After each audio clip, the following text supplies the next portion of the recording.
चिदानंद एक रूपाय दिनाय परमात्मने परमात्म प्रकाशाय नित्यं सिद्धात्मने नमः.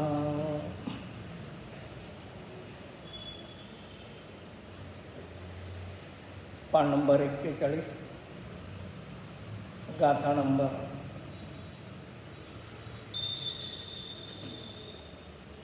पान नंबर 39, गाथा नंबर 23. वेयिं सत्तयमिंदियहिं जोजिय मनुगणान जाई निम्मल झाणहं जो विमरिसौ तो परमप्पु अनाई. जो वेद इंद्रिय शास्त्र से ज्ञात होता है नहीं बस विषय निर्मल ध्यान का ना आदि परमात्मा वही. आचार्य योगींद्र देवेची परमात्मा प्रकाशकरण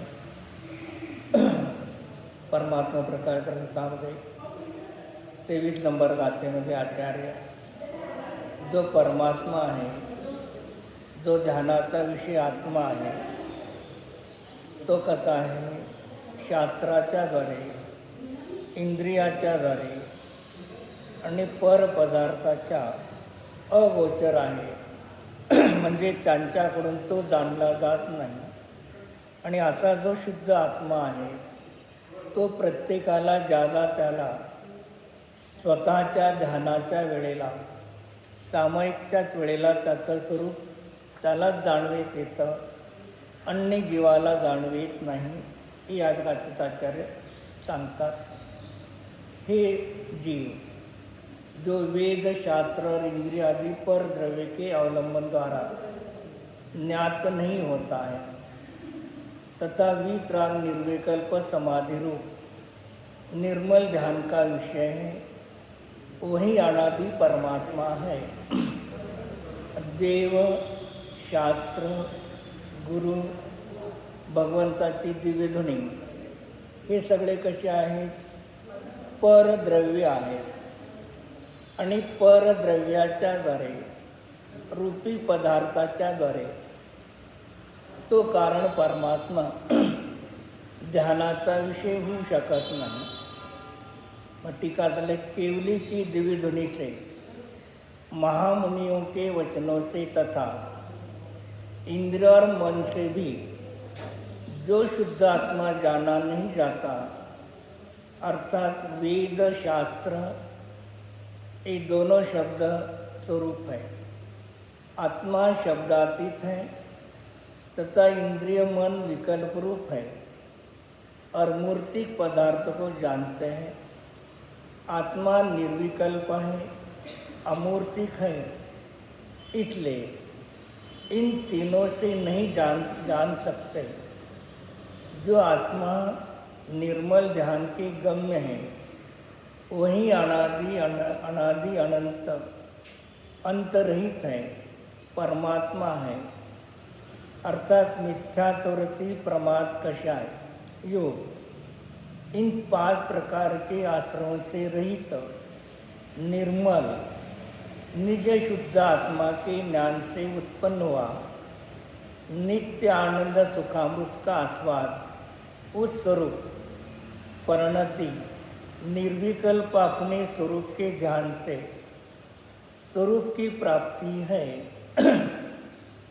आचार्य सांगतात समोषणमध्ये चतुर्थ कालामध्ये साक्षात समोषण आहे. त्या समोषणमध्ये भगवंताची दिव्यध्वनी फिरत आहे.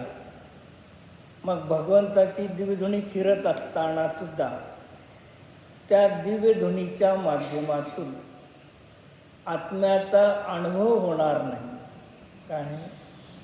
दिव्यध्वनीच्या माध्यमातून आत्म्याचा अनुभव होणार नाही. कारण दिव्यध्वनी कर्णेंद्रियाच्याद्वारे ऐकली जाते. आणि कर्णेंद्रियाच्या द्वारे आत्मा ज्ञानाचा विषय होत नाही. मग आत्म्यामध्ये आणि भगवंताच्या दिव्यधुनीमध्ये जाणण्याचं सामर्थ्य शब्दामध्ये नाही, पण शुद्ध आत्म्याचं परमात्म्याचं जे स्वरूप आहे त्या स्वरूपाला दाखवण्यासाठी त्या दिव्यधुनीमध्ये वाच्य वाचक संबंध आहे. काय आहे? वाच्य आणि वाचक संबंध आहे. पण वाच्य वस्तू ज्ञानरूप आहे आणि वाचक शब्द जड पुद्गल रूप आहे. मग जड पुद्गल वाचक शब्दाच्या द्वारे वाच्य शुद्ध आत्म्याचा अनुभव होऊ शकत नाही. केवली भगवान समोषणमध्ये केवळ ज्ञानाच्या द्वारे त्यांच्या स्वतःच्या कारण परमात्म्याला जाणतात, अनुभव करतात. मग केवली भगवान सुद्धा केवल ज्ञान पर्यायाच्या द्वारे स्वतःच्या कारण परमात्म्याला जाणतात. पण केवली भगवान केवल ज्ञानाच्या द्वारे त्याच वेळेला दिव्यधुनी शिरते. त्या दिव्यधुनीच्या द्वारे केवली भगवान सुद्धा त्यांच्या आत्म्याला जाणू शकत नाही. मग एकाच वेळेला भगवंतामध्ये केवल ज्ञानाची पर्याय पण प्रगट आहे आणि त्याच वेळेला दिव्यधुनीही खिरत आहे. क्षण भिन्न नाही, पण त्यांच्या केवल ज्ञान पर्याय उपयोगाच्या द्वारे ते आपल्या कारण परमात्म्याला जाणतात. आणि तेच केवली अनंत परमात्मा दिव्यधुनीच्या द्वारे शुद्ध आत्म्याचं स्वरूप सांगू शकतात. पण ऐकणारा श्रोता आणि भगवंताची ध्वनी हे सुद्धा शुद्ध आत्म्याला जाणण्याचे साधन नाहीत. कारण हे सगळे आपल्या जीवाहून भिन्न पर पदार्थ आहेत. आपण इथे सामुदायिक स्वाध्याय करत आहोत. मग एक व्यक्ती कोणीही सांगणारा वक्ता असेल आणि अनेक प्रकारचे श्रोता असतील, तर प्रत्येक श्रोता आपल्या आपल्या स्वतःच्या ज्ञानाच्या द्वारे स्वयं आपल्यासाठी ज्ञान करत आहे. अन्य जीवासाठी ज्ञान कोणीही करत नाही. कारण प्रत्येक द्रव्य स्वतंत्र आहे. प्रत्येक द्रव्यामधला ज्ञानगुण स्वतंत्र आहे आणि त्या ज्ञानाची प्रत्येक जीवाच्या ज्ञानाची गुणाची होणारी पर्याय प्रत्येकाची स्वतंत्र आहे. म्हणजे एक जीवसुद्धा दुसऱ्या जीवाच्या ज्ञानाच्या द्वारे पदार्थाला जाणू शकत नाही, अनुभव करू शकत नाही. पण मन आणि इंद्रियाच्या द्वारे सुद्धा तो काय होतो, विषय होऊ शकत नाही. पण आत्मा कसा आहे, अशब्द स्वरूप आहे. अस्पर्श, अरस, अगंध, अवर्ण, अशब्द आणि अनिर्दिष्ट संस्थान. अ म्हणजे नाही, निर्दिष्ट म्हणजे कथन केले गेलेले, संस्थान म्हणजे आकार. जे आत्म्याला कोणताही आकार आत्म्यामध्ये नाही. म्हणून शब्द, इंद्रिय, मन आणि परजीव याच्याद्वारे मी माझ्या स्वतःच्या आत्म्याचा अनुभव करू शकत नाही. कारण ज्या आपल्या ज्ञान पर्यायाला परद्रव्याची, परपदार्थाची अपेक्षा आहे, ती आपली ज्ञान पर्याय परोक्ष आहे. ज्या पर्याय ज्ञान पर्याय आपलीच आहे, पण आपलीच ज्ञान पर्याय असताना त्याला इंद्रिय, मन, प्रकाश, शास्त्र, देव, गुरु, चष्मा याची जेवढ्या द्रव्याची अपेक्षा आहे ते सर्व ज्ञान परोक्ष म्हटले जातात. आणि ज्या ज्ञानाला 5 इंद्रिय, मन, प्रकाश, देव, गुरु, शास्त्र यांची अपेक्षा नाही ती ज्ञान पर्याय प्रत्यक्ष म्हटली जाते. म्हणून हा आत्मा ज्या त्या जीवाला स्वतःच्या ध्यानाच्या काळामध्ये, सामायिकच्या काळामध्ये स्वतः त्याला तिथे काय करू शकतो, ध्यानाचा गम्य आहे, ध्यानात जाणवीत येतो. आणि तो कसा आहे परत, आदी अंताने रहित आहे. पण ज्याला सुरुवात असते, आधी असतो, त्याचा निमाणे अंत आहे. मग ज्याचा आदी आहे, अंत आहे, त्याचा मध्य पण असतो. काय आहे, ज्याला आदी आहे, अंत आहे, त्याचा निमाणे मध्य असतोच. समजा आता कन्याकुमारीपासून भारताला सुरुवात झाली आणि काश्मीरपर्यंत समाप्त झाली. जे इथून सुरुवात झाली नाही तिथे शेवट झाला, तर त्याचा मध्य कुठंतरी येणार का नाही. जे ज्याला आदी आहे, सुरुवात आहे, त्याचा निमाणे अंत म्हणजे नाश होणार आहे. मग असा आत्मा अनादी आहे, त्याला आदी नाही, अंत नाही. केव्हापासून आहे, अनादी कालापासून, म्हणजे त्याला सुरुवात नाही. किती काळापर्यंत राहणार आहे, अनंत कालापर्यंत. मग असा मी आत्मा किंवा विश्वातील साहीही द्रव्य अनादी अनंत आहेत. मग त्यामध्ये मीही एक जीव द्रव्य आहे आणि माझा आत्माही अनादी अनंत आहे. मला कोणी अन्य ईश्वराने उत्पन्न केलं नाही. माझ्या आत्म्याला माता पित्याने उत्पन्न केलं नाही. माझ्या आत्म्याला मनुष्यगती नाम कर्माच्या द्वारे, मनुष्य आयु कर्माच्या द्वारे माझा आत्मा उत्पन्न झाला नाही. कारण मग आयु कर्माच्या द्वारे, गती नाम कर्माच्या द्वारे मात्या पित्याच्या माध्यमातून शरीर उत्पन्न झालेला आहे, आत्मा उत्पन्न झालेला नाही. जे हे अनादी अनंत का सांगतो, 6 सामान्य गुणामध्ये पहिला गुण आहे अस्तित्व. कारण पहिले पदार्थाचं अस्तित्व सिद्ध करताल तर पुढच्या सगळ्या गोष्टी होतील. आणि पदार्थाची सत्ताच नाही, अस्तित्व नाही, तर त्याची कितीही चर्चा केली तर ती सगळं व्यर्थ आहे. म्हणून याच्यातून आपल्याला आचार्य काय सांगतात, आज कोणचा वार आहे, बुधवार. मग आज आपण बुधवारी जिवंत आहोत, जे आपलं अस्तित्व आज अज्ञात मंदिरमध्ये आहे.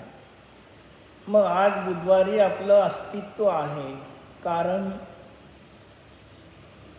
काल मंगळवारी मी होतो, म्हणून आज माझं बुधवारी अस्तित्व आहे. मग आज बुधवारी अस्तित्व, तर गुरुवारी आपलं अस्तित्व असणार आहे का नाही, आहे. ते समजा कोणाचं आयुष्य संपलं, कुठे देवगतीत गेला, पण गती बदलली, शरीर बदललं, तर आत्मा तोच राहणार आहे का नाही. मग याचा अर्थ काय झाला, मी या विश्वामध्ये अनादी अनंत कालापर्यंत आदी अंताने रहित नित्य शाश्वत आत्मद्रव्य आहे. असा जो जीव आपल्या स्वतःच्या आत्म्याला अशा रूपाने जाणतो, तोच काय हे परमात्मा आहे. परमात्मा 2 प्रकारे सांगितले, एक कार्य परमात्मा आणि कारण परमात्मा. कार्य परमात्मा 13व्या गुणस्थानवरती अनंत परमात्मा, 14व्या गुणस्थानवरती अयोग केवली आणि सिद्ध भगवान. हे कसे आहेत? कार्य परमात्मा आहेत. आणि आपल्या सर्वांपाशी कारण परमात्मा आहे. आपणाला परमात्मा शब्द ऐकला की आपल्याला अरहंत आणि सिद्धच फक्त समोर येतात. काय? परमात्मा शब्द ऐकल्यानंतर आपल्याला अरहंत आणि सिद्धच फक्त समोर येतात. पण परमात्मा म्हटल्यानंतर आपला स्वतःचा आत्मा आपल्याला कधी दृष्टीगोचर होत नाही. त्याचा आपण श्रद्धान करत नाही. रोहिणीजी, तुम्ही रस्त्याने चालला आणि कोणी हाक मारलं, रोहिणी भाभी, तर तुम्ही पुढे तसंच जाता का मागं फिरून बघता? बघतो. तुम्हाला ओ भगवान आत्मा म्हणून हाक मारलं तर आपल्याला मागून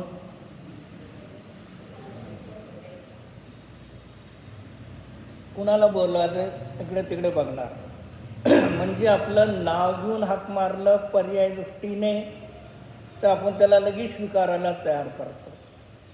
आणि आपल्याला भगवान आत्मा म्हणून हाक मारलं तर एक सिद्धालय बघणार, तर इकडे तिकडे बघणार कुणाला हाक माराले. म्हणून कुंद कुंद भगवान का सांगतात?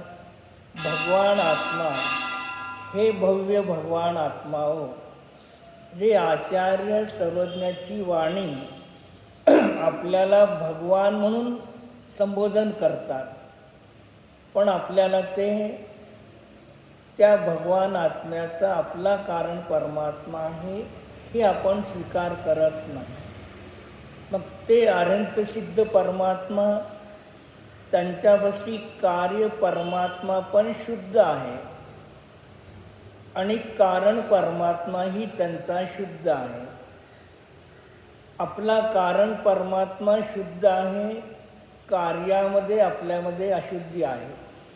राग आहे, द्वेष आहे, संसार आहे, कर्म आहे. मग या अपेक्षेने कसे आहेत? आपण अशुद्ध आहोत.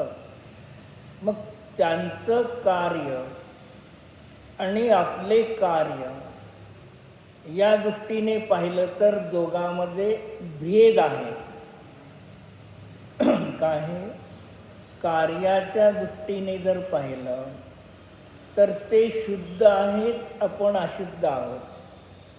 मग कार्याच्या अपेक्षेने भेद आहे, पण कारणाच्या अपेक्षेने त्यांचा कारण परमात्मा आणि आपला कारण परमात्मा याच्यामध्ये भेद नाहीच.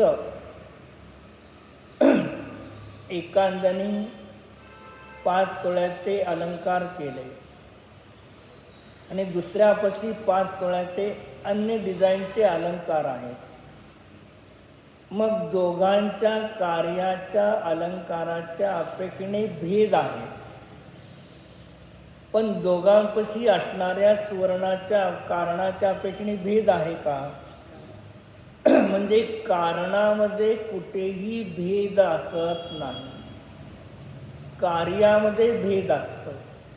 पण आपली दृष्टी अनादी कालापासून कार्याकडे आहे, कारणाकडे आपली दृष्टी नाही.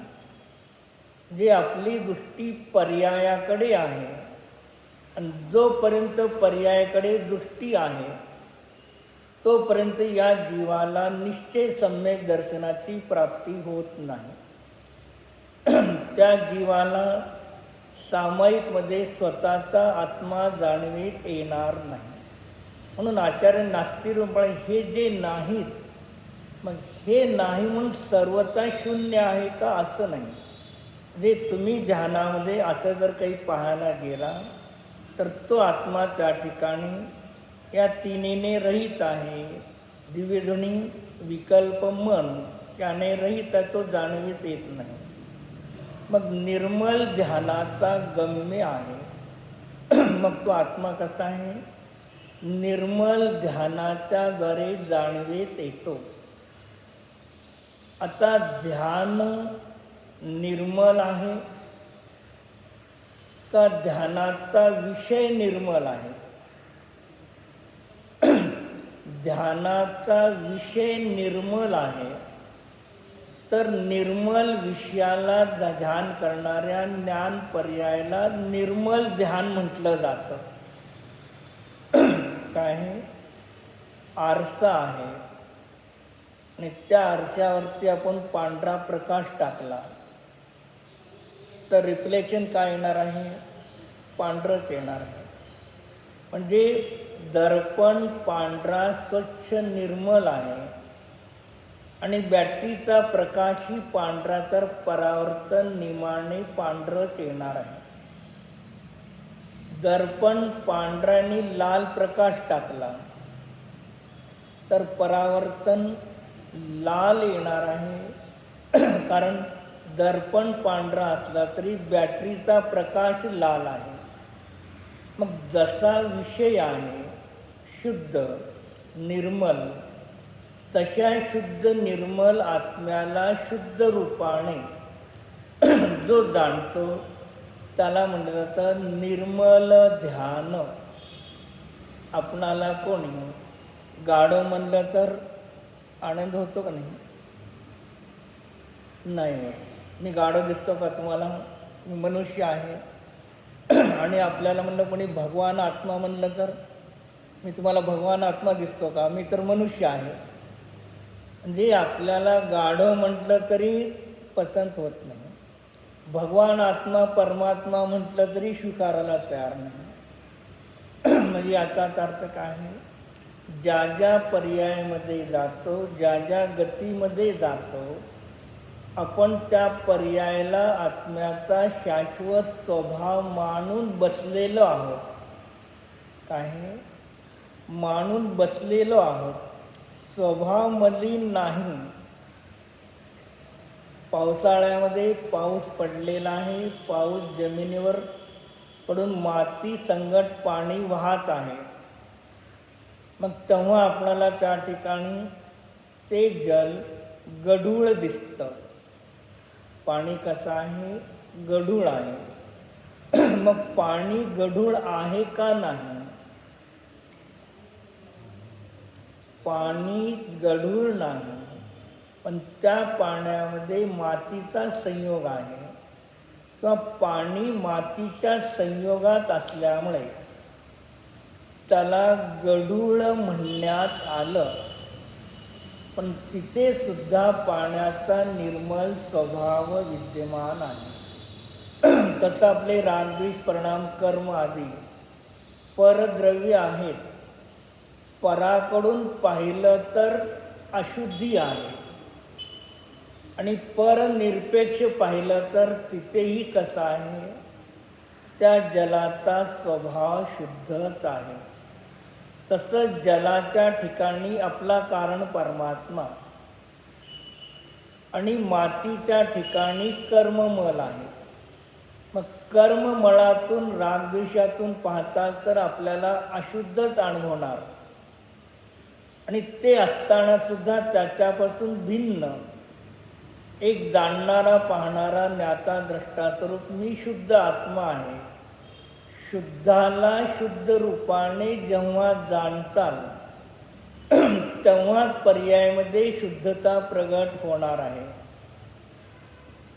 म्हणून समयसारमध्ये कुंद आचार्यांनी गाथा लिहिली आणि त्या गाथेमध्ये आपणाला सांगितलं की जो जीव शुद्धाला जाणतो तोच शुद्धाला प्राप्त होतो आणि जो अशुद्धाला जाणतो तो नियमाने अशुद्धाला प्राप्त होतो. मग कोण काय म्हणेल? आत्ता आम्ही अशुद्ध आहोत, मग आता आम्ही आत्ता अशुद्ध आहे तर मी शुद्धाला कसं जाणणार?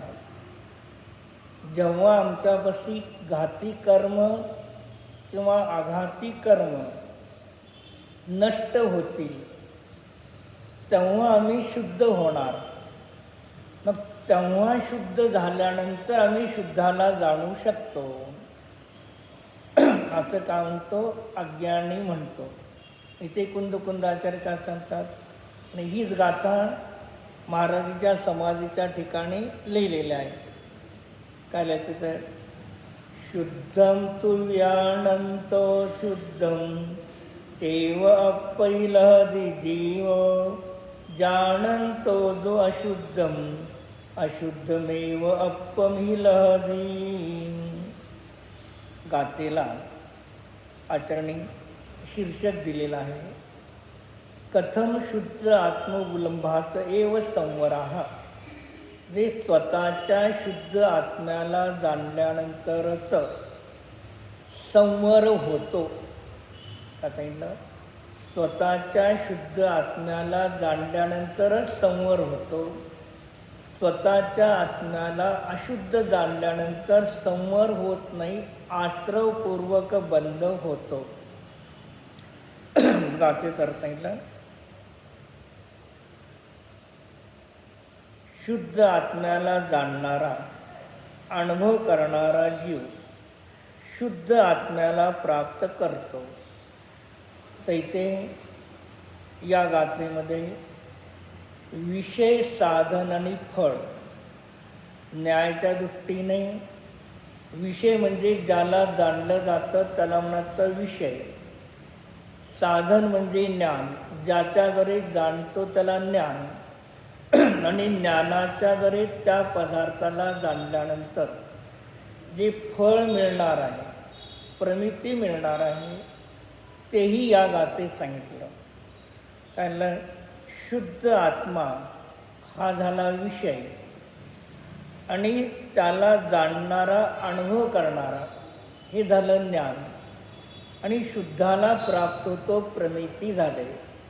जे विषय, साधन, प्रमिती, ज्ञेय, ज्ञान आणि ज्ञानाचं फळ 3 दाखवले. दुसरं झाले अशुद्ध आत्म्याला जाणणारा, तो अशुद्ध का झाला, विषय झाला. आणि अनुभव करणारा जीव, अशुद्धाला अशुद्ध अनुभव करणारा जीव अशुद्ध आत्म्यालाच प्राप्त होतो. म्हणजे आत्ता आपल्यापाशी पर्याय दृष्टीने अशुद्धता आहे. आर्यंत सिद्धाप्रमाणे पूर्ण शुद्धता आपल्या पर्यायामध्ये नाही. मग पर्यायामध्ये अशुद्धी पण विद्यमान आहे, आणि त्याच वेळेला द्रव्याचा शुद्ध स्वभाव पण प्रगट आहे. दोन्ही युगपत एका वेळेला प्रगट आहेत. मग आपणाला कर्म, शरीर, परद्रव्य, रागद्वेष इकडून आपल्याला स्वतःला जाणतो, त्याला तो अशुद्धाला जाणला. कुठे शरीर, कर्म, परद्रव्य याने सहित जाणतो, ती अशुद्ध आत्म्याची अनुभूती म्हटली जाते. आणि शरीर, कर्म, रागद्वेष हे सगळे आहेत, पण हे सगळे असताना ते माझ्या स्वभावात नाहीतच. वर्तमान काळामध्ये नाही, भूत अनंत कालामध्ये नव्हते, आणि भविष्य अनंत कालामध्ये असणार नाहीत. पाण्याच्या स्वभावामध्ये वर्तमान काळामध्ये शुद्ध स्वभाव आहे. भूतकाळामध्ये पाण्याचा स्वभावही शुद्धच होता, आणि भविष्य अनंत कालापर्यंत पाण्याचा स्वभाव शुद्धच असणार आहे. म्हणजे स्वभावामध्ये कधीही अशुद्धी असतच नाही, कारणामध्ये कधीही अशुद्धी असत नाही. कारण अनादी अनंत शुद्ध निर्मल पवित्रच असतं, पण कार्यामध्ये अशुद्धी आणि शुद्धी 2 कार्यामध्ये आहेत. पाऊस पडला, नळाला माती मिश्रित पाणी आलं. मग माती मिश्रित पाणी असताना तिथे मातीकडून पाहतो तेव्हा पाण्याला गढूळ म्हटलं, आणि माती मिश्रित असताना पाण्याच्या स्वभावाकडून पाहतो त्याला पाण्याला शुद्ध म्हटलं जातं. मग आचार्यांचा शुद्ध झाल्यानंतर शुद्धाला कोणीही शुद्ध म्हणेल, पण अशुद्ध अवस्थेमध्ये पाण्याचा स्वभाव शुद्ध आहे असा कोणी जीव जाणतो, श्रद्धान करतो. मग पाणी आपण भरून ठेवलं, गढूळ आलेलं आहे, मग आता गढूळ पाणी पिणार का आपण?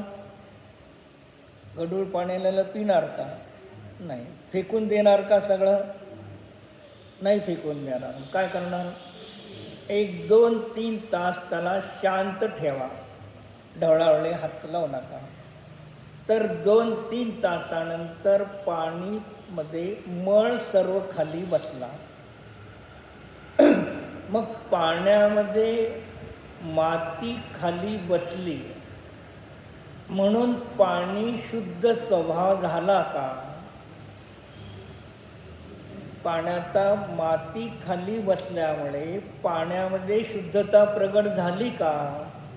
नाही. मग तिथे काय आहे? माती मिश्रित अवस्थेमध्ये सुद्धा पाण्याचा स्वभाव शुद्ध निर्मल होता, पण तो माती खाली बसल्यामुळे पाण्याला पर्याय दृष्टीने शुद्ध म्हटलं, आणि मातीच्या संयोगात पाहतो तळाला अशुद्ध म्हटलं. मग मातीच्या संयोगामध्ये पाण्याचा स्वभाव, कारणरूप पाण्याचा स्वभाव जर अशुद्ध असला असता, मग मातीच्या तळामध्ये बसल्यानंतर पाणी शुद्ध झालं असतं का? नाही. म्हणून आचार्य म्हणतात, जो जीव कार्यामध्ये कारणाचा निर्णय करतो, कुठे? कार्यामध्ये कारणाचा निर्णय करतो, तोच जीव सम्यदृष्टी होतो. अशुद्ध अवस्थेमध्ये शुद्धाचा निर्णय करा. राग द्वेषादी परिणाम अशुद्ध आहेत, पण ते अशुद्ध असताना सुद्धा त्यावेळेलाही माझा स्वभाव शुद्ध आहे. अशुद्धीमध्ये शुद्धाचा निर्णय करा. संसार अवस्थेमध्ये मुक्त आत्म्याचा निर्णय करा. काय करायचं आहे? संसार अवस्थेमध्ये, अशुद्ध अवस्थेमध्ये, संसारामध्ये मोक्षाचा निर्णय करा. परिचितामध्ये अपरिचिताचा निर्णय करा. परिचित काय आहे? संसार परिचित आहे, रागद्वेष परिचित आहे, पुण्यपाप परिचित आहे, पुण्यपापाचं फळ परिचित आहे. पण आत्ता मी मोक्ष स्वरूप आहे, निर्मल आहे, पवित्र आहे, हे परिचित आहे का? जे परिचितमध्ये अपरिचिताचा निर्णय करा. संसार अवस्थेत मोक्षाचा निर्णय करा. अशुद्धामध्ये शुद्धाचा निर्णय करताल, श्रद्धान करताल, ज्ञान करताल, तशा प्रकारे अनुभव करताल, तर पर्यायामध्ये एकदेश शुद्धी सम्यक दर्शनाची प्राप्ती होते. म्हणून आचरणी ते तुमच्यापाशी शुद्धी आणि अशुद्धी दोन्ही आहेत. तुम्हाला शुद्ध स्वभावाकडून जाण्याचं आहे का अशुद्धाकडून जाण्याचं आहे, हे तुमच्या स्वतःच्या वर्तमानाच्या ज्ञान पर्यायावरती अवलंबून आहे. वस्तूमध्ये दोन्ही धर्म आहेत. मग ती वस्तू म्हणत नाही की मला अशुद्धाला जाण किंवा शुद्धाला जाण, किंवा शुद्ध आणि अशुद्ध दोन्ही मिळून जाण, असं वस्तू कधीही बहिरंगातले पदार्थ म्हणत नाहीत. मग त्या पदार्थाला लक्ष्य करून आपल्या ज्ञानाच्या पर्यायामध्ये आपण त्याला शुद्ध किंवा अशुद्ध किंवा शुद्ध आणि अशुद्ध मिश्रित आपण ज्ञानाने जाणतो, श्रद्धेने श्रद्धान करतो आणि चारित्र्याने स्वीकार करतो. आपण एखादे वस्त्र घातले, 2-3 वर्ष वस्त्र घातले, रंग गेलेला आहे, जरा जीर्ण झालेले आहे, मग आपल्याला ते वस्त्र कसे वाटतात? इष्ट का अनिष्ट? अनिष्ट वाटतात. मग आपण काम करणाऱ्या बाईला देऊन टाकलं त्यांना किंवा त्यांच्या मुलीला, त्यांना ते वस्त्र मिळाल्यानंतर आनंद होतो, मग त्यांना इष्ट झाले. आपल्याला वस्त्रामध्ये इष्ट अनिष्ट आहे का? नाही. वस्त्र तर वस्त्रच आहे, पण आता आम्ही काही दिवस परिधान केल्यामुळे, रंग गेल्यामुळे, जिरजीर झाल्यामुळे आम्हाला ते नको, म्हणजे अनिष्ट वाटले. आणि त्यांना 10 ठिगळ लावून कपडे घालतात, तर जरा जिरजीर झालेला त्यांना आनंद झाला. मग वस्तूमध्ये आनंद असला असता, मग ते जीर्ण झालेले, रंग कमी झालेले वस्त्रसुद्धा आपल्याला आनंद द्यायला पाहिजे. मग आपल्याला दुःख देतात, मग आपल्याला दुःख देतात, मग त्या बाईलासुद्धा दुःखच प्राप्त व्हायला पाहिजे. हे होत नाही. म्हणजे याचाच अर्थ काय झाला? पदार्थामध्ये सुख दुःख, इष्ट अनिष्ट कल्पना वस्तूमध्ये नाहीत. मग पदार्थाला आपण ज्ञानाच्या द्वारे जाणतो, मग जाणल्यानंतर चारित्र्यामध्ये, श्रद्धेमध्ये ही वस्तू मला दुःखाला कारण आहे, ही वस्तू मला सुखाला कारण आहे. आता कोणता ऋतू चालला आहे? आत्ता ऋतू कोणता आपला? उन्हाळा आहे. उन्हाळा किती लोकांना आवडतो? कोणाला आवडत नाही. जे उन्हाळ्यामध्ये काय आहे? दुःख आहे. मग त्या उन्हाचं दुःख नष्ट करण्यासाठी कूलर लावतो, AC लावतो, पंखा, जे काय असेल तर आपण त्याचा वापर करतो. म्हणजे काय झालं? थंडी आली, पाऊस पडला, 8 दिवस पाऊस पडतो, जोरात वारा वाहत आहे, मग आता काय पाहिजे? उष्णता पाहिजे. मग काय इष्ट आहे? प्रत्येक ऋतू आपलं आपलं कार्य करतं. त्याला काय म्हटलं जातं? निसर्ग. मग निसर्गाची व्याख्या काय सांगितली? नित्य, जो सरकत जातो. उन्हाळा, पावसाळा, थंडी आले ज्या क्षणाला 7 जूनला पाऊस सुरू होणार, येऊ न येऊ, मग 7 जूनला झालं तर जुलै, ऑगस्ट, सप्टेंबर, ऑक्टोबर, 7 जूनला पाऊस म्हणा, 7 जूनला परत सुरू होणार थंडी, ते फेब्रुवारी 7ला संपणार. मग ही आल्यापासून प्रत्येक समयाला ते सरकत जातात का नाही, त्याचंच नाव निसर्ग आहे. ते त्याला कोणी थांबवत नाही, उत्पन्न करत नाही, पुढे घेऊन जात नाही. जे जे येतो तो तो स्वयं निघून जातो. हे निसर्गाचा काय आहे? स्वभावच आहे. जो जन्माला आला तो मरणार, हा काय आहे? निसर्ग आहे. जो बालक झाला तो तरुण, युवा, वृद्ध होऊन मरणार आहे. मग निसर्गामध्ये, बाहेरच्या निसर्गामध्ये जसा बदल होतो, मग तसं आपल्या परिणामामध्ये रागद्वेष उत्पन्न होतात आणि काय करतात? 6 महिने राहतात,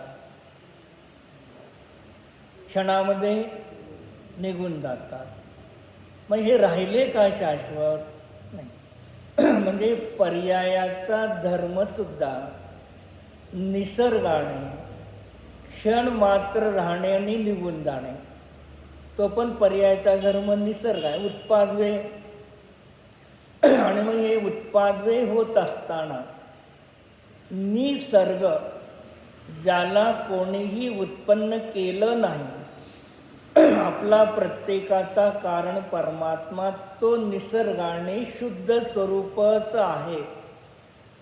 तो अशुद्ध नाही, अशुद्ध होत नाही, त्याला कोणी अशुद्ध करू शकत नाही. मग अशा शुद्ध आत्म्याला जर तुम्ही जाणताल, अशुद्ध अवस्थेमध्ये शुद्ध आत्म्याचं ध्यान करताल, तर पर्यायामध्ये शुद्धाला प्राप्त होताल. जे निश्चय सम्यक दर्शन, निश्चय सम्यक ज्ञान आणि निश्चय सम्यक चारित्राला प्राप्त होऊ शकता. देवगुरु शास्त्राने आपल्याला उपदेश दिला, तो आपण ग्रहण केला. आता ग्रहण करून शुद्धी आणि अशुद्धी दोन्ही असताना शुद्धीला जाणाचं आहे का अशुद्धीला जाणाचं आहे, हे तुमच्या वर्तमानाच्या ज्ञानाच्या पर्यायावरती अवलंबून आहे, बाहेरच्या विषयावरती अवलंबून नाही. काय बाहेरच्या विषयावरती अवलंबून नाही. सुवर्ण आहे, सुवर्णाचे गुणधर्म आहेत, कडे कुंडल आदी अवस्था आहे. म्हणजे द्रव्य सुवर्ण आहे, गुण आहेत, कडे कुंडल अवस्था आहे. जे द्रव्य गुण आणि पर्याय तिन्ही आहेत, तेही प्रगट आहेत. असा एका द्रव्य प्रगट आहे, गुण नाही प्रगट, पर्याय प्रगट आहे, गुण आणि द्रव्य प्रगट नाही, असं आहे का? तिन्ही वस्तूमधले धर्म प्रगट आहेत. आता तुम्हाला तुमच्या वर्तमानाच्या ज्ञानामध्ये सुवर्ण द्रव्याला जाणाचं आहे का त्या सुवर्णाच्या गुणाला जाणाचं आहे का त्याच्या होणाऱ्या पर्यायाला जाणाचं आहे? कोणावरती अवलंबून आहे? आपल्या ज्ञानावरती अवलंबून आहे. पदार्थ म्हणत नाही की तू मला द्रव्याला जाण, गुणाला जाण किंवा पर्यायाला जाण. त्यामध्ये द्रव्य आणि गुण कारणरूप आहेत, नित्य आहेत आणि शुद्ध आहेत. कारण कधीही अशुद्ध असत नाही. कार्यामध्ये शुद्धी आणि अशुद्धी असा भेद असतो. म्हणजे द्रव्य आणि गुण कारण रूपाने शुद्ध आहे. आत्ता पर्यायामध्ये अशुद्धी आहे. अनंत सिद्ध होऊ त्याला पर्यायामध्ये शुद्धी प्रगट होणार आहे. मग असे शुद्धी आणि अशुद्धी दोन्ही असताना जो जीव देव गुरु शास्त्राच्या सानिध्यात जाऊन ज्ञान करून श्रद्धान करतो, मी शुद्धच आहे, शुद्धच होतो, शुद्धच राहणार, मला शुद्ध व्हायचं नाही आणि मी अशुद्ध होणारच नाही, असा तुम्ही श्रद्धान करा. पहिले जाणून श्रद्धान करा. परत ज्ञानाच्या जरी ज्या आत्म्याचं श्रद्धान केलेलं आहे त्याचं ध्यान करा, विचार करा, सामायिकला बसा, ध्यानाला बसा. तेव्हा तो शुद्ध आत्मा तुम्हाला ज्ञानाचा विषय होतो. तेव्हा पर्यायामध्ये सम्यक दर्शनाची प्राप्ती होती. 186 मध्ये गाथेत सांगितलं. आणि सुरुवातीला सुद्धा 2 का 3 नंबर गाथेमध्ये स्वसमय आणि परसमयाची चर्चा करताना तिथे पण सांगितलं की हा जीव स्वसमय आणि परसमय केव्हा होतो? स्वसमय म्हणजे सम्यक दृष्टी आणि परसमय म्हणजे मिथ्या दृष्टी. स्वसमय म्हणजे अंतरात्मा परमात्मा, परसमय म्हणजे बहिरात्मा. या गाथेत सांगितलं की आचार्यांनी जीवो चरित दंसन नानटी दो तम हि ससमयं जान पोगलकम पदे सठिदम चतम जान परसमयम. मग आचार्य या ठिकाणी तिथे शुद्धाला जाणतो तो शुद्धाला प्राप्त होतो, अशुद्धाला जाणतो तो अशुद्धाला प्राप्त होतो. आता इथे तेच ठिकाणी स्वसमय परसमय याच्या माध्यमातून सांगताना सांगितलं. आता जो जीव दर्शन ज्ञान व चारित्र्यामध्ये स्थित आहेत त्यांना स्वसमय जाणार आणि आपल्या स्वतःच्या शुद्ध बुद्ध एक ज्ञानानंद स्वभावरूप आत्म्याला जो जाणतो तो स्वसमय म्हणजे सम्यगदृष्टी आहे. आणि जो जीव काय करतो, पुद्गल कर्माच्या प्रदेशामध्ये स्थित आहे. कुठे आहे? पुद्गल कर्माच्या प्रदेशामध्ये स्थित आहे. आपल्या घरामध्ये चंकेश्वर, तुमच्या घरामध्ये साखरेचा, तुपाचा, तेलाचा डब्बा आहे का नाही? आहे का नाही? तेलाचा, तुपाचा, साखरेचा डब्बा आहे का? नाही. डब्बा ना तेलाचा असतो, ना तुपाचा असतो, ना साखरेचा असतो. जे घासा जसा आहे तसा आहे. काचेचा असेल, स्टीलचा असेल, जे आहे. मग तो त्या धातूने बनलेली ती वस्तू आहे. पण त्यामध्ये साखर ठेवले, तूप ठेवलं, तेल ठेवलं म्हणून त्या त्या डब्याला त्याचा आरोप केला गेला. आहे आरोप आहे. तसं आत्ता आपल्याला मनुष्य शरीर मिळालं, आपला आत्मा या मनुष्य शरीरामध्ये आला, आपल्याला मनुष्य म्हटलं. उद्या देवात गेलो, पूर्वी कधी नरकात होतो, तिरेंच्यात होतो, तर ज्या शरीरामध्ये गेलो त्याप्रमाणे ओळखतो. ते काय झाले? आत्मा पुद्गल कर्माच्या प्रदेशामध्ये स्थित आहे. म्हणजे मनुष्य, तिर्यंच, देव, नारकी या रूपाने आपल्याला जाणणं, हे पुद्गल कर्माच्या प्रदेशामध्ये स्थित आत्म्याला जाणणं, तो परसमय जे मिथ्या दृष्टी आहे. काय? म्हणजे पराकडून पाहता आपल्याला तेव्हा मिथ्या दृष्टी, आणि परनिरपेक्ष पाहता तळाला सम्यक दृष्टी. पत्नी कशामुळे पत्नी म्हटली गेली? पतीशी विवाह झाला म्हणून पत्नी. पती पत्नीशी विवाह झाला. मग पती आणि पत्नी हा संबंध दोन द्रव्यातून आला का नाही? पती आणि पत्नी दोन द्रव्याच्या संयोगामुळे एकमेकाला पती पत्नीचा आरोप झाला.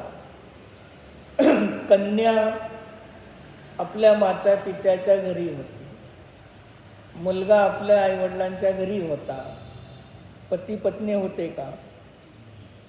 स्त्री आणि पुरुष संबंध होते. तो मग विवाह झाल्यानंतर पती पत्नीचा संबंध झाला, संयोग झाला, म्हणून पती पत्नी म्हणण्यात आले. पण तिथेही पती पुरुष, पुरुष स्वतंत्र आहे, पत्नी स्त्री, तिथे स्त्री स्वतंत्र आहे. पत्नी पती झाली नाही, पती पत्नी झाला नाही. तसं आचरणचा द्रव्यगुण पर्याय तिन्ही प्रगट आहेत. मग तुम्ही कोणाला जाणाचं ते तुमच्यावरती अवलंबून आहे. तसं ज्ञानावरणादी 8 कर्म आहे, शरीर आहे. मग शरीर सहित जीवाला जाणाचं आहे का शरीराला पुद्गल कर्म म्हणून स्वतंत्र वेगळं जाणाचं आहे? आणि जाणणारा पाहणारा आत्मा जीव तो स्वतंत्र आहे. हे तुम्हाला वर्तमानाच्या ज्ञानाच्या पर्यायामध्ये तुम्हाला काम करायचं आहे, दुसरं आपलं कोणी कार्य करणार नाही. आज अभिषेक झाला का, नमन मिळालं का? आता झालं. मग आता काय झालं? ते नमन जर भगवंताला अभिषेक केला त्याला पवित्रता आली. जोपर्यंत त्यांचा संपर्क नव्हता तोपर्यंत सामान्य जल होतं. मग पराच्या संयोगाने त्याच्यामध्ये काय झालं? पवित्रपणा आला. आणि तेच 1 नंबर 2 नंबरला वापरतो त्याच्यामध्ये काय होतं? अपवित्र. मग टाकीतलं नळाचं येणारं टाकीचं पाणी एकच, म्हणजे स्वयंपाकघरात पाईप लावली पवित्र, तिकडे गेला तर तिथे काय पहिला पराच्या संयोगामध्ये तुम्ही त्याला अपवित्र म्हटलं. मग कसं आचार्य म्हणतात, बाबानो अनादी कालापासून स्वतःला परद्रव्याच्या संयोगामध्ये जाणत होता, श्रद्धान करत होता, अनुचरण करत होता. म्हणून अनादी कालापासून आजपर्यंत संसारामध्ये तुम्ही भटकत आहात. आणि याच्या पुढे नको असेल तर असता द्रव्यकर्म, भावकर्म, नो कर्म, अशुद्ध पर्याय, एकदे शुद्ध पर्याय, पूर्ण शुद्ध पर्याय आणि पर्याय उत्पादवे, पर्याय सामान्य धर्म याने रहित मी अखंड ज्ञान आनंद मात्र स्वरूप शुद्ध आत्मा आहे. एवढं एक क्षण मात्र आपल्या आत्म्याला जाणा, विचार करा. त्याच वेळेला तो आत्मा आपल्याला ध्यानामध्ये निर्मल रूपाने जाणला तर निर्मलच ध्यान झालेलं आहे. आणि कर्मासहित, परद्रव्यासहित, रागद्वेषासहित जाणता तर अशुद्ध ध्यान झालेलं आहे. पुढे सांगतात, वही अनादि अनंत परमात्मा आहे.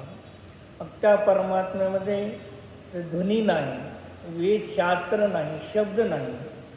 मग कसं काय? तत्वासूत्रामध्ये 8व्या अध्यायाचं पहिलं सूत्र काय आहे?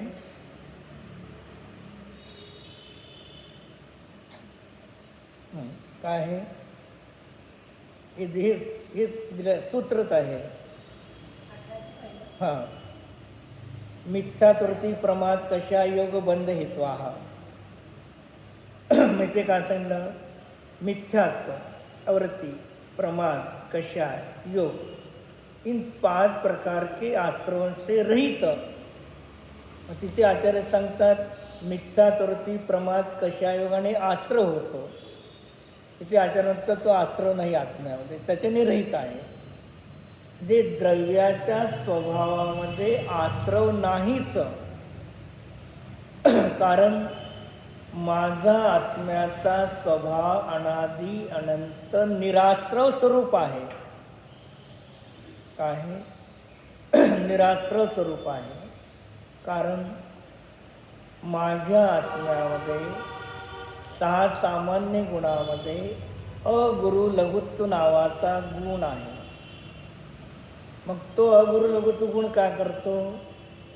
माझ्या आत्म्याहून जे अन्य 6 द्रव्य आहेत, माझ्याहून अनंत जीव, अन्य अनंत अनंत पुद्गल, धर्मद्रव्य, अधर्मद्रव्य, आकाश एक एक आणि असंख्यात कालाणू, हे 6 द्रव्य विश्वामध्ये आहेत. त्यांची सत्ता त्यांच्यामध्ये आहे. पण ते 6 द्रव्य माझ्या आत्म्यामध्ये आहेत का? मी कसा आहे? निराश्रव. माझा अगुरु लघुत्व गुण पराला आत प्रवेश करू देत नाही आणि माझे गुण आतून बाहेर जाऊ देत नाही. मग असा मी अनादी अनंत निराश्रव स्वरूपी आहे, जी हे 5 प्रकारचे मिथ्या त्रुटी प्रमाद कषाय आणि योग हे 2 प्रकारे लावायचे.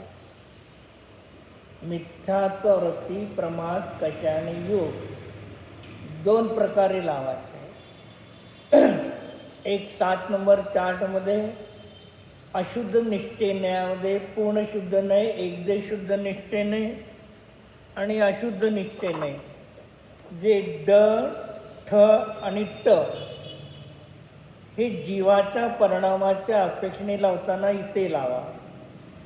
आणि असतद्भूत व्यारण्यामध्ये अनुत्तरित असतद्भूत व्यारण्याने जे द्रव्यकर्म आहे त्या द्रव्यकर्मामध्ये मिथ्यात्व आहे, अवृत्ती आहे, प्रमाद आहे, कशाने योग आहे.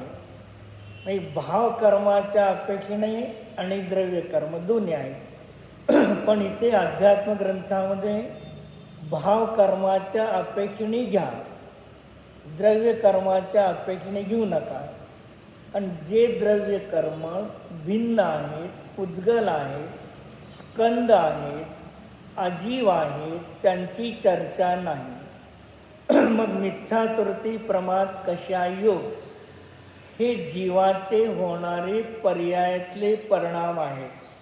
मग हे 5 प्रकारचे भावसुद्धा आश्रवाचे भाव आहेत का बंधाचे भाव आहेत? हे सूत्रामध्ये का सांगितलं? मिथ्यातृती, प्रमाद, कषायोगामुळे जीवाला बंध होतो. बंध पहिले होतो का आश्रव होतो? ते भाव कशाचे आहेत? आश्रवाचे. बरी तिथे बंध सांगितला, पण आश्रवपूर्वकच बंध होतो. पण एका अपेक्षेने त्याला आश्रव म्हटलं तरी चालेल आणि एका अपेक्षेने त्याला बंध म्हटलं तरी चालेल, एका अपेक्षेने. आणि कथनचित काय म्हणणार? जो आश्रव आहे तो बंध नाही, बंध आहे तो आश्रव नाही. आश्रव आहे तो बंध नाही आणि बंध आहे तो आश्रव नाही. कारण काय सांगा? आश्रव आणि बंध याच्यामध्ये तुम्हाला दोघांमधला फरक लिहून देईल का? संज्ञा लक्षण प्रयोजनाच्या द्वारे आश्रव संज्ञामध्ये नाव वेगळं आहे, आश्रवाचं लक्षण वेगळं आहे आणि प्रयोजन वेगळं आहे. बंध संज्ञा वेगळी आहे, बंधाचं लक्षण वेगळं आणि बंधाचं प्रयोजन वेगळं आहे. आठवतं कोणाला आश्रव आणि बंधामध्ये फरक सांगितलेला, वहीमध्ये लिहून घेतलेला, परत बघितलेला नाही?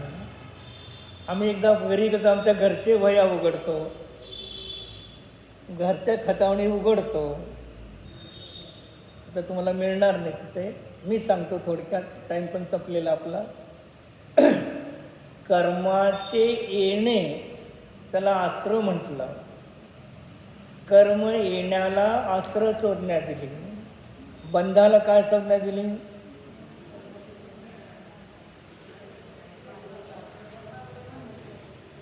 आलेले कर्म आत्म्याच्या प्रदेशामध्ये थांबणे, येण्याचं नाव आश्रव, थांबण्याचं नाव बंध. नावेला वेज पडलेलं तर पाणी येतं, येण्याचं नाव आश्रव, आणि त्या वेजेमधून आलेलं पाणी नावेमध्ये थांबतं, त्याचं नाव बंध. या अपेक्षेने आश्रव बंधामध्ये भेद आहे. पण आश्रव झाल्याशिवाय बंध होत नाही. पण कधी आचार्य त्याला बंध पण म्हणतील, कधी आश्रव पण म्हणतील. कुठेही त्या ठिकाणी दोष येत नाहीत. पण हेही माझ्या आत्म्याच्या स्वरूपामध्ये नाही.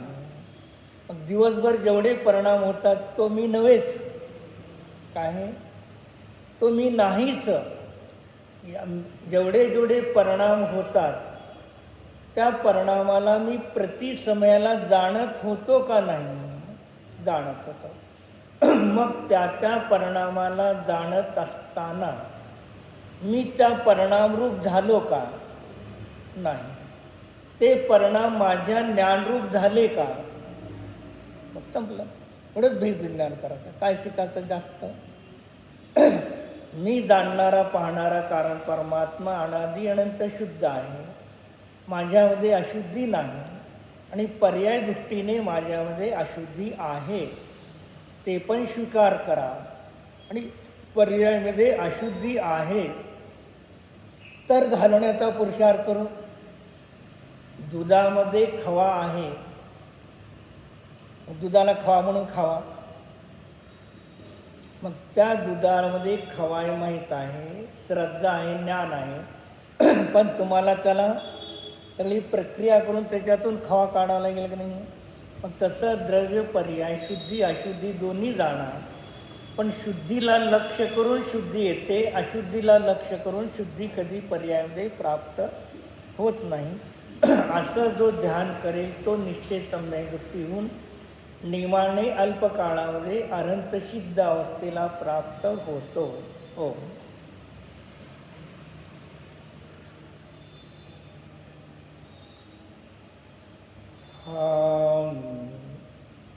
एक ज्ञान आनंद स्वरूप निज शुद्धात्म द्रव्य आहे.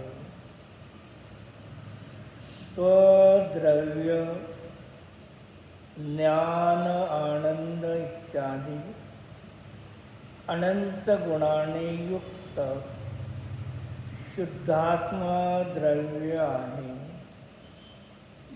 स्वभाव नित्य उपयोग मात्र ज्ञान मात्र स्वरूप शुद्धात्मा द्रव्य आहे. स्वकाल अनादि अनिधन नित्य शुद्ध स्वरूप आहे. स्वक्षेत्र चैतन्य अमूर्ति नियत शुद्ध असंख्यात प्रदेशी निज शुद्धात्म द्रव्य आहे. निश्चय अनंत चतुष्टयाने स्वयं परिपूर्ण निर्मल निज कारण परमात्मा शुद्ध स्वरूप आहे. निराग स्वरूप आहे. यथाख्यात चारित्र संपन्न शुद्ध स्वरूप आहे. आहे आहे आहे.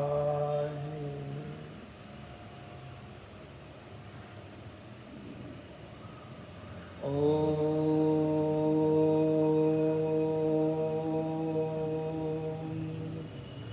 शांति शांति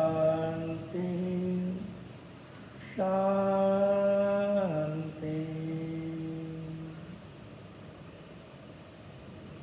विसर्जन. नमो अरिहन्ताणं नमो सिद्धाणं नमो आयर्याणं नमो वज्रायाणं नमो लोये सव्वसाहुनं नमो अरिहन्ताणं नमो सिद्धाणं नमो आयर्याणं नमो वज्रायाणं नमो लोये सव्वसाहुनं नमो अरिहन्ताणं नमो सिद्धाणं नमो आयर्याणं नमो वज्रायाणं नमो लोये सव्वसाहुनं. ओम विसर्जन. उद्या काय करायचं आहे? उद्या 9 तारीख आहे. तिकडे जाणार ना सर्वजण.